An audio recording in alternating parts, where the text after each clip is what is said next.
ক্রিসমাসের দিন দুপুরে ভালো কিছু খাবো না তা কি কখনো হয়? অনেক কিছুই আয়োজন ছিল, সব আমার মা নিজের হাতে রান্না করেছে। এখানে ছিল বাটার চিকেন, আর তারপরে ছিল মাটন কষা, আর এখানে ছিল মাছ ভাজা। জানি বাটার চিকেনের সাথে ভাতটা খুব একটা মানায় না, তাও আমার রাতের জন্য রান্না করেছিল। রাতে খাবো রুটি, বাটার চিকেন আর মাটন কষা।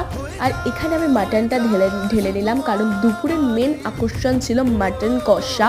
আজকের মাংসটা যা সুন্দর হয়েছিল না, পুরো গোলবাড়ি স্টাইলের হয়েছিল।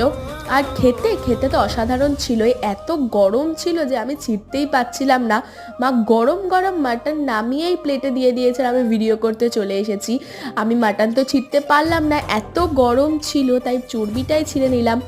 আর আলু দিয়ে আর চর্বি দিয়ে আর মাটন দিয়ে খেতে দুর্ধর্ষ লাগছিল, জাস্ট বলে বোঝানোর মতো না। এখনও আমার মুখে জল আসছে এই মাটনের কথাটা ভাবলে। টাটা।